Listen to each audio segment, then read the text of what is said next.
Welcome back to my channel. Today we're going to be talking about the Broken Hearts Gallery. Before we begin, let me know in the comments if you were looking forward to this or what your thoughts were if you've seen it already, and make sure to give this a thumbs up if you like these reviews. It helps me out immensely if you do that. Also, if you're new here and you like movies, whether it be blockbusters, hidden gems, or everything in between, please consider hitting that subscribe button so you can stay up to date with reviews of new releases and some classics. But now, let's jump right into it. This romantic comedy stars Geraldine Viswanathan as Lucy, a New York gallery assistant who is recovering from both losing her job as well as a bad breakup. She soon meets Nick, played by Dacre Montgomery, who's trying to start his own hotel. Lucy teams up with Nick to create a space in the hotel known as the Broken Hearts Gallery, where people can leave trinkets from their previous relationships and use it as a way to move on, and it soon becomes a city sensation. This is written and directed by Natalie Krinsky in her feature debut, and to be honest, I almost forgot about this. It was pushed off multiple times due to the pandemic and was going to be released last month until it got pulled off the schedule altogether, and then it got a pretty quiet release last week. I honestly don't remember seeing too much advertising for it, and I didn't even realize it was getting released until the week of. Even when I saw it, I was the only one in the theater, so it seems like it's going mostly under the radar. Though I will admit, I wasn't keeping too much of an eye on this because when I first saw the trailer, it kind of looked like a pretty standard rom-com. And to be honest, it kinda is, at least in terms of story structure. The idea of the gallery itself is a pretty neat concept. The film will frequently cut away to characters, mainly side characters who we otherwise only seen for like a scene or two, who vent about their past relationships with humorous anecdotes. But beyond that, once you get through the first few minutes, you'll quickly pick up on the fact that you can call almost beat by beat exactly where this movie's going. Many scenes will be something straight out of the rom-com playbook. Most notably, it's filled with a lot of very cheesy, sentimental montages of characters walking around, and there's this overly feel-good music playing in the background. However, despite a sense of familiarity, this movie ends up working, mainly thanks to its strong cast, all of whom bring their A-game to this and were very funny. Geraldine Viswanathan is an excellent lead. I've only seen her in supporting roles before this, in both Blockers and Bad Education, so this is the first time I've seen her as the star, but she really carries this. She brings an incredible energy, keeping each and every scene feeling very lively, and I loved her sense of comedic timing. Dacre Montgomery was also very good. He had this very laid-back, chill vibe to him that made him a solid foil for Viswanathan, and I absolutely loved their chemistry. You also have Bernadette Peters as Lucy's old boss, and she only shows up for a few scenes, but she'll give off this sort of Meryl Streep from The Devil Wears Prada vibe, though maybe not totally as heartless. But she has a sarcastic remark for most situations, and she's kind of a hard ass, but she occasionally shows her softer side, but she was fun. My two favorite performances, though, were from Molly Gordon and Phillipa Soo, who play Lucy's roommates and best friends. They provided some of my favorite moments. They have a couple of scenes each where they're by themselves, but for the most part, they're always seen together. And they have such a close relationship with Lucy that they provide immediate backup whenever things aren't going her way. When it comes to Nick or Lucy's ex Max, if they even remotely rub them the wrong way, or if it seems like they're hurting Lucy, they are immediately in their faces and berating them. But the things they say are often very funny, and the way they bounce off one another and build off each other's ideas is fantastic. I'd love to see a spinoff just centered around them, to be perfectly honest. The cast charm and many of their jokes are the big reasons why this ends up being worth watching, though I will admit, not every joke lands. While the film's energy is great in general, it definitely feels like everyone's constantly in on mode. Almost every line is met with some sort of witty comeback or sarcastic remark. There will even be a couple of moments where characters will be a bit too casual reacting to certain pieces of news, mainly for the sake of a joke, and it'll fall flat occasionally. And as I mentioned, a lot of this is pretty standard and fairly predictable. There will also be scenes based heavily on conveniences, like characters will randomly run into each other multiple times in the middle of New York City, where, to be honest, it's kind of a rarity that happens. Even though there are popular places in the city, there's a chance you'll bump into someone once here or there, but the same characters just happen to somehow run into each other as if they're in this small town multiple times, and it's just not totally believable. I also thought at one point the movie was going to wrap up much earlier than it actually did, and without spoiling anything, the third act has this very tacked on subplot that essentially is a rehash of something similar that happens earlier on in the film. And this is probably the most where the film becomes by the numbers. Like, you'll know exactly what's going to happen as soon as the wheels begin to turn. The cast can still be pretty funny here though, so while I wouldn't say this ends on a bad note, the third act is easily the weakest part of the movie.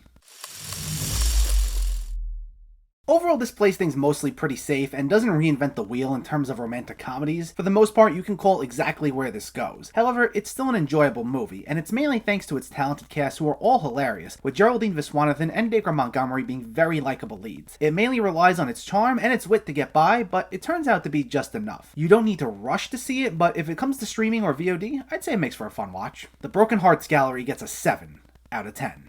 So let me know, did you see the Broken Hearts Gallery, or are you planning to see it, and what were your thoughts? Did you find it funny? Did you like the cast? And what's one of your favorite romantic comedies? Let me know in the comments below. If you enjoyed this video, please like it and share it, and for more movie reviews and film discussion, please make sure to hit that subscribe button to stay updated. Thanks for watching, everyone. I'll catch you next time.